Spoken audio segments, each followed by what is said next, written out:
Well, there are a number of lessons that can be extracted from the case. One of them is never engage outside counsel to defend a murder case.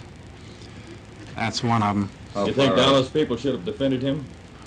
Jack Ruby would have been infinitely better off if he had been defended by a knowledgeable, competent Dallas lawyer.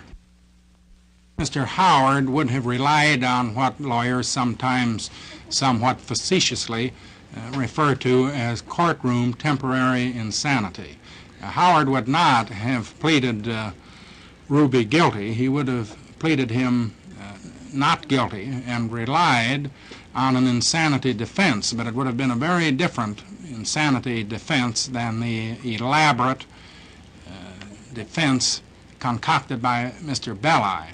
Mr. Belli's notion of an insanity defense collapsed before the very eyes of the jurors.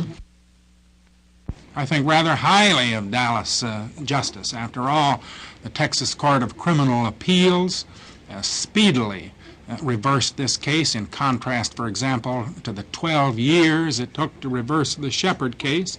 And I think the Texas Court of Criminal Appeals felt that there was simply something unfair about the trial of Ruby, and I'm tempted to believe that they felt his defense was not altogether adequate. I'm afraid that Judge Brown, like Mr. Belli, was a bit too much interested in the limelight. You know, there's a great deal of discussion about trial publicity. I am a believer in the notion that the potential problem with trial publicity is not its impact on jurors, but rather its impact on judges and lawyers. Occasionally, you have the judge or the lawyer who overreacts to publicity. The news media can't control that.